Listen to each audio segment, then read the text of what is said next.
अजीज तलबा व तालिबात, हम धीरे धीरे अपने इस मोटिवेशनल प्रोग्राम की आखिरी कड़ी में पहुंच चुके हैं और अब ये प्रोग्राम धीरे धीरे खत्म हुआ चाहता है।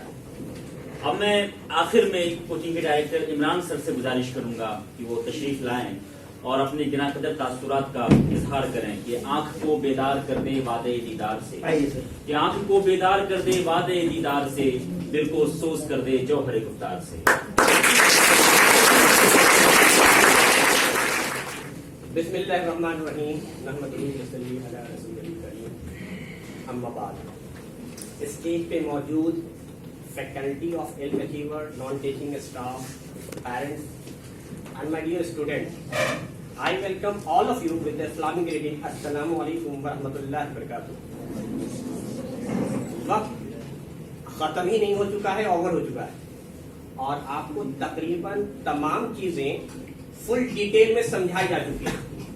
चाहे वो चीजें मोटिवेशन या इंस्पायरेशन से हवाले से हो या कल के टेस्ट के रिगार्डिंग जो स्ट्रेटेजिक प्लानिंग थी उसके हवाले से थी।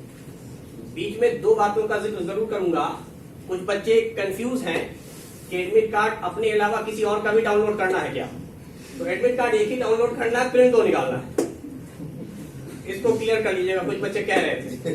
बहरहाल बात चली नाश्ते से लेकर नेचुरल कॉल तक की। हर एक बात कीमती जरूर थी, आपको जानबूझ के मजाकिया अंदाज में बताया गया, क्योंकि आपका जो चेहरा है ना वो कैफियत बयान कर रहा है कि स्ट्रेस लेवल कितना है। तो उसमें मैं बता दूं कि जिन बच्चों के पास फ्रूट्स नहीं है वो समसर से राब्ता कर सकते हैं।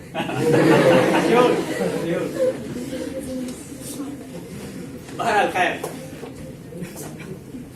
देखिए अभी बहरहाल मैं ऑल द बेस्ट वैसे भी सिर्फ ऐसे नहीं कहता, उसके लिए पेन है, मगर मुझे सिर्फ ये बताइए कि कितने ऐसे लोग हैं जिनको डर नहीं लग रहा है। पेन उन्हीं के लिए, इसलिए सोच के उठाइएगा। पेन उन्हीं के लिए है जिनको डर नहीं लग रहा है। कोई बात नहीं, अब मैं आपको बताता हूं, डर का कोई इलाज नहीं। आप ये सोचें अगर कि आप घर से ये सोच कर आए हैं कि यहाँ इल्म अचीवर की फैकल्टी या इमरान सर कुछ ऐसी बात आपसे करेंगे जिससे आपका डर, आपका फेर खत्म हो जाएगा, तो आप गलतफहमी के शिकार हैं। इमरान सर जब खुद जा रहे थे टेस्ट देने तो उनको डर लग रहा था। सच बताओ तो गोया आपसे जब ये कहा गया कि आप इसलिए भी खुशनसीब हैं क्योंकि आपको उन्हीं तमाम फैकल्टियों ने पढ़ाया है जो खुद से एएमयू का एंट्रेंस क्वालिफाई किया, चाहे वो 11th एंट्रेंस का हो या 9th एंट्रेंस का हो। मैं 11th एंट्रेंस में आया था, तो मेरे लिए तो बात फख्र की बात है कि जब मैं देखता हूं कि छोटी उम्र के बच्चे, खासतौर से 6th एंट्रेंस से मैं मुखातिब हूं, कि वो अपने घर से दूर 2-2.5-3 महीना तक किसी अनजान शहर में रह रहे हैं और तैयारी कर रहे हैं, तो ये बड़े खुशी और फख्र की बात है। उनके हिम्मत के लिए एक बार तालियां बजाएं।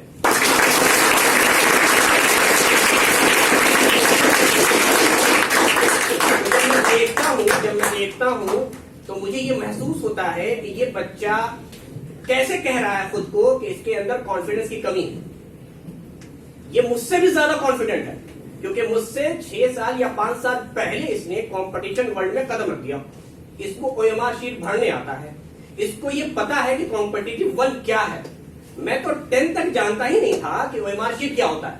स्कूल में कौन सा ओएमआर शीट, सब्जेक्टिव पेपर होते थे, ऑब्जेक्टिव का कोई अप्रोच नहीं था। तो पहली बार जो ओएमआर शीट देखने को मिली वो 11th क्लास में मिली। तो आप तो मुझसे बहुत आगे हैं। अगर आपको ओएमआर शीट भरने आता है, ओएमआर शीट पे एग्जाम देने आता है और टाइम मैनेज करने आता है, तो टाइम का कोई इशू नहीं, इसलिए मैं उस टॉपिक पे जाऊंगा भी नहीं। मैं आपको सीधे बता दूं कि मैं बहुत छोटा था, हालांकि बहुत सारी चीजें बतानी थी आपको, खासतौर से छोटे क्लास के बच्चों से मैं ज्यादा रूबरू होता हूं, लेकिन बहरहाल वक्त की नजाकत को देखते हुए आपका वक्त बड़ा कीमती है, इसलिए मैं सिर्फ एक मिसाल दूंगा। मैं जब खुद बच्चा था तो आज मैं ये कई बार बात भी करता हूं कि आज की जनरेशन के साथ एक दिक्कत ये हो गई है कि वो अपने पेरेंट्स के साथ या अपने बड़े बुजुर्गों के साथ वक्त कम गुजारते हैं। तो जब मैं बहुत छोटा था तो मगरिब के बाद अक्सर वालिद के साथ या दादा के साथ बैठने का मौका मिलता था। तो एक बार मेरे वालिद कहते कहते कह गए कि बेटा मेहनत तो गधा भी करता है, पर वो गधा ही कहलाता है, घोड़ा नहीं कहलाता। और लोग पैसे घोड़े पे लगाते हैं, गधे पे नहीं लगाते। फिलॉसफी अंदाज थी, मेरी उम्र बहुत छोटी थी, मैं समझ ना सका, तो मैंने प्रयास किया, बस समझ में कुछ आया नहीं, बोलने का मकसद क्या था। उन्होंने मुझे समझाया कि मान लो कल तुम्हारा इम्तिहान है मैथ्स का, ठीक है, आज तुम कमरे में पैक हो गए, कहा मुझे कोई डिस्टर्ब ना करे, और हमने देखा कमरे के बाहर से कि तुम बैठ के पढ़ रहे हो। रात हो गई, खाना भी कमरे में चला गया, तुमने वहीं खाया, वहीं हाथ धोया, उसी बिस्तर पर पढ़ते जा रहे हो। हम लोग सो गए। रात के किसी पहर मेरी आंख खुली, मैंने झांक कर देखा तुम्हारे कमरे की बत्ती जल रही है, तुम बैठे हुए हो, पढ़ रहे हो। बड़ी खुशी हुई कि बच्चा मेहनत कर रहा है। मैं अब तो वाली बोल रहे हैं, मैं बहुत कॉन्फिडेंस हूं कल का पेपर मेरे बच्चे का बहुत अच्छा जाने वाला है। सुबह सादिक जब आंख खुली, तुम्हें बोला कि चलो बेटा बहुत पढ़ लिए, चेहरा सुर्ख हो चुका है, थकान साफ दिख रही है। मैंने कहा बेटा जाओ, जाकर फ्रेश हो जाओ, नहा धो के जाओ, आराम से नाश्ता वास्ता करके एग्जाम देकर आओ। और मैं चला गया, हजबे मामूल मेरे अब्बा दुकान करते हैं, तो दुकान चला गया। शाम में जब दुकान से वापस आया तो मैं फुल कॉन्फिडेंस था कि मेरे बेटे का इम्तिहान बहुत अच्छा गया होगा। मैंने तुमसे आकर दरियाफ्त किया कि बेटा तुम्हारा इम्तिहान कैसा हुआ, इस पॉजिटिव एनर्जी के साथ कि जवाब हाँ में सुनने को मिलेगा, पर तुमने मायूस होकर कहा कि नहीं अब्बा पेपर बहुत खराब गया। मुझे तो यकीन नहीं हुआ, ये कैसे हो सकता है। तो मैंने तुमसे पूछा बेटा ऐसा हो नहीं सकता, पेपर लाओ। और जब तुमने कल पढ़ा है रात भर, वो भी लेकर आओ। तो तुम मुझे जवाब क्या देते हो कि अब्बा पेपर मेहनत कर रहा, पर तुमने नॉवेल रहा था, तो तुम गधे हो, तो तुम गधे हो। मेहनत तो की, सही डायरेक्शन में नहीं किया, सही वक्त पे नहीं किया। और मैं आपको बताऊं, मैं बहुत छोटा था इसलिए उन्होंने ये मिसाल दी थी। अक्सरियत सारे स्टूडेंट यही गलती करते हैं, इसीलिए मैं कहता हूं भीड़ को मत देखिए, स्ट्रैटेजी की कोई प्लानिंग नहीं। आज मैंने ये जिक्र सिर्फ इसलिए किया कि अब वक्त क्या है कि आज का वक्त क्या पढ़ा जाए। आप उस चीज में वक्त जाया न करें जिसका कल के इम्तिहान से कोई ताल्लुक नहीं है या फायदा नहीं मिलने वाला। इसको स्मार्ट स्टडी नहीं करते।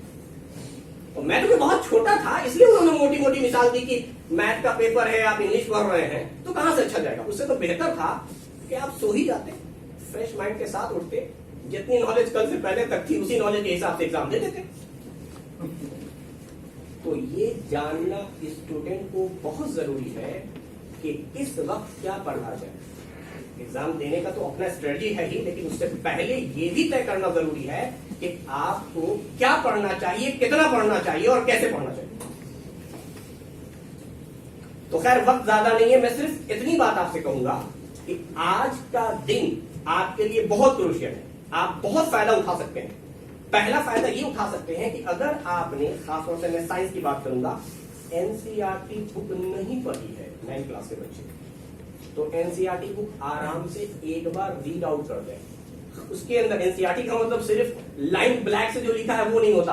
कई बार आप देखेंगे येलो कलर की लाइन होती है, कई बार पिक्चर बने होते हैं, उसके नीचे कुछ लिखा हुआ होता है।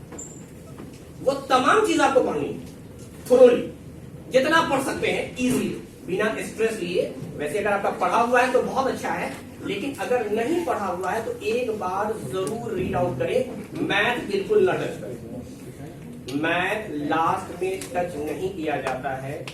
आप मैथ के नाम पर सिर्फ ये कर सकते हैं कि लास्ट 10 ईयर के क्वेश्चन जब आप बना रहे थे तो जिन क्वेश्चन में आपको परेशानी आई, जो फर्स्ट अटेम्प्ट में नहीं बन पाया, गलती हो गई, अगर वो आपने मार्क करके रखा है तो उसको एक बार आप देखें पलट कर। या इल्म अचीवर में जो हमने टेस्ट कराया कल, लास्ट टेस्ट जो हुआ उस तक तकरीबन शायद वो 15वां टेस्ट था, तो 15 टेस्ट के जो पेपर आपके पास हैं उसमें जो आपसे गलती हुई है आप उसको देखें, और इतना आराम से हो जाएगा। इसमें ज्यादा टाइम टेकिंग नहीं है, क्योंकि आपको सारे क्वेश्चन नहीं देखने, आपको सिर्फ देखना है उन क्वेश्चनों को जो आपसे नहीं बना था। क्योंकि यकीन रखें जो क्वेश्चन आपने बना रखा है वो वहां ही बन जाएगा। तो जिस क्वेश्चन में आप फंसे हैं सिर्फ उन क्वेश्चन को देख लीजिए मोटे मोटे तौर पर, और कोशिश कीजिए कि जो भी याद करने वाली चीज है वो आज देखी जाए। जो कॉन्सेप्चुअल था वो आपको नहीं देखना, अब उसमें कुछ भी नया नहीं पढ़ना है आपको। ये है स्मार्ट स्टूडेंट की पहचान, कि आप अक्सरियत की तरह ना कि पीछे पीछे पलट के सारे नोट्स देख रहे हैं और नोट्स अधूरा ही हुआ, कंप्लीट कोई चैप्टर हो नहीं पाया। हर चैप्टर को सरसरी निगाह से देखना है, हर चैप्टर को मोटे मोटे तौर पे। मैथ को टच ना करें, मैथ का कुछ फॉर्मूला देखना चाहते हैं फॉर्मूला देख लीजिए, कुछ ट्रिक्स वगैरह कुछ रिलेशन बताए गए हैं तो वो रिलेशन एक बार बस देख लीजिए और सोने की कोशिश जल्दी करें। फजर में उठ सकते हैं तो उठ जाइए, थोड़ा पहले आंख खुल जाती है, तहज्जुद में दुआ कीजिए और बिल्कुल कॉन्फिडेंस रहिए, बिल्कुल कॉन्फिडेंस रहिए, क्योंकि अगर आप कॉन्फिडेंस लूज करते हैं तो नुकसान अपना करेंगे। और इतना यकीन रखिए कि आपका सिलेक्शन होगा, क्योंकि सिलेक्शन के लिए दो ही मंत्र है। पहला है जिसको खुद ही की बात कर रहे थे, सेल्फ कॉन्फिडेंस, सेल्फ बिलीव, अपने अंदर यकीन रखिए, क्योंकि अल्लाह ने आपके अंदर यकीन रखा है। अल्लाह ने अगर आपके अंदर यकीन न किया होता तो आपको दुनिया का खलीफा नहीं बनाया होता। अल्लाह ने दुनिया का खलीफा बनाया है आदम को, तो आप तो अशरफ मखलूक है, और साथ में मैं तो कहता हूं आप अशरफ उम्मत है। इससे बड़ा और टैग क्या चाहिए आपको, कि दोनों अशरफ जात आप हैं। इससे पहले की दूसरी उम्मतों को ये सर्फ हासिल नहीं है कि वो अशरफ उम्मत भी कहलाए। तो आपके अंदर तो बहुत पोटेंशियल है और आप वैसे भी बहुत महबूब हैं अल्लाह को, और अल्लाह ने आपकी किस्मत लिखी है। तो जो किस्मत लिखने वाला मालिक गफूरुर रहीम है, वो कामयाबी नाकामयाबी का मालिक है, उस पर छोड़ दीजिए ना। जो आपके हाथ में नहीं है उसके लिए परेशान और फिक्र क्यों हो रहे हैं? तो शिकस्त फतह आपके हाथ में नहीं है, कामयाबी नाकामयाबी आपके हाथ में नहीं, आपके हाथ में सिर्फ ये है कि कल जाइए अपने सलाहियत के हिसाब से, अपने नॉलेज के हिसाब से परफॉर्मेंस दे दीजिए और खुश रहिए। रिजल्ट की टेंशन से परे। मैं इसलिए पूछ रहा था आपसे कि डर आपको सिर्फ इसलिए लग रहा है क्योंकि आप रिजल्ट का सोच रहे हैं।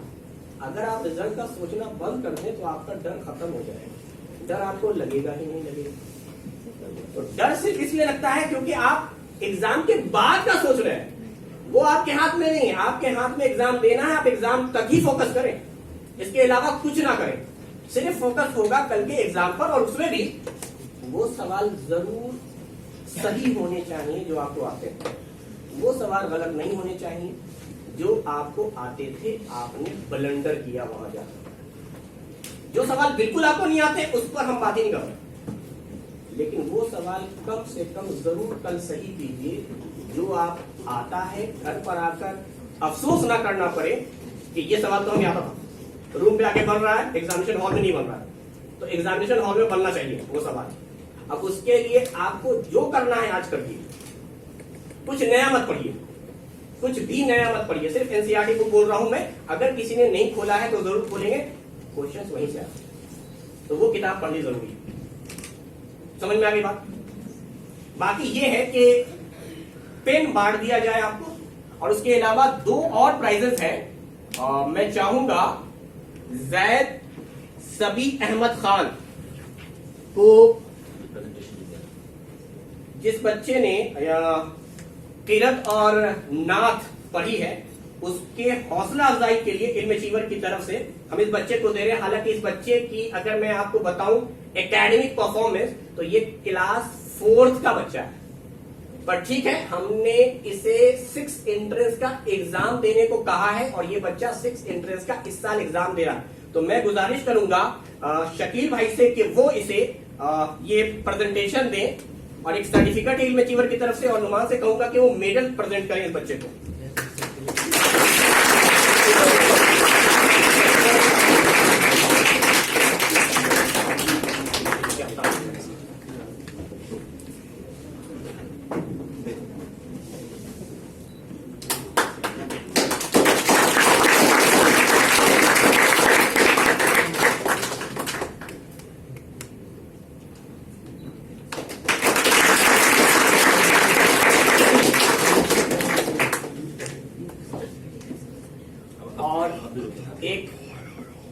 एक हमारी तरफ से शकील अहमद भाई को, जो कि शुएब अख्तर के वालिद हैं, वो खास इसीलिए यहाँ आए कि वो आपसे बात कर सके। इन्होंने कहा कि सर, बीइंग अ पेरेंट्स, हम खुद चाहते हैं कि जो बाकी बच्चे हैं अपने बच्चों के साथ उनसे ही बात करें, तो उनके हौसला अफजाई के लिए मैं ये नुमान अशरफ से गुजारिश करूंगा कि वो इन्हें सर्टिफिकेट से नवाजें।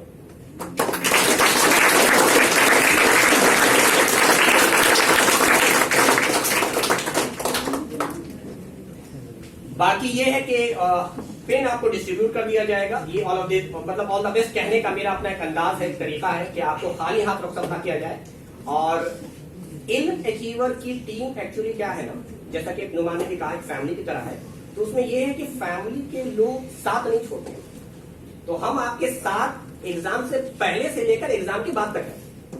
हाँ, ये ठीक है, मजबूरी आपकी भी है, हमारी भी है कि हम आपके एंट्रेंस एग्जामिनेशन के दिन अगर आपके साथ जाते भी हैं, तो पेरेंट्स की तरह टीचर भी गेट के बाहर ही खड़ा रहता है।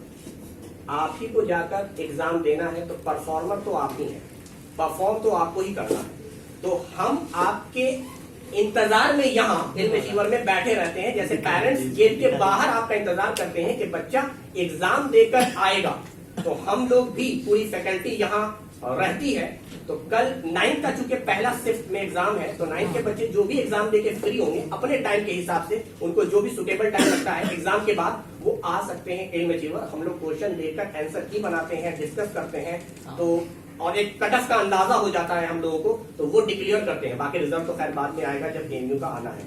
और उसमें ये भी एक अनाउंसमेंट है, जो लोग शायद फर्स्ट टाइम इल्म अचीवर से जुड़े हैं, कि इल्म अचीवर इंटरव्यू की तैयारी भी कराता है। जो भी बच्चे सिलेक्ट होंगे, दुआ तो सबके लिए है, तो वो घबराए ना, उनके इंटरव्यू की तैयारी, मैंने कहा ना हम लोग साथ हमेशा देते हैं एग्जाम के बाद तक, तो उसका तरीका ये होगा कि जो भी बच्चे सिलेक्ट होंगे वो इंटरव्यू की तैयारी करने भी यहाँ आएंगे, हम उनको इंटरव्यू की तैयारी कराएंगे। क्लियर? और कोई कंफ्यूजन, कोई सवाल, कुछ चाहते हो इल्म अचीवर की तरफ से नाश्ते के अलावा?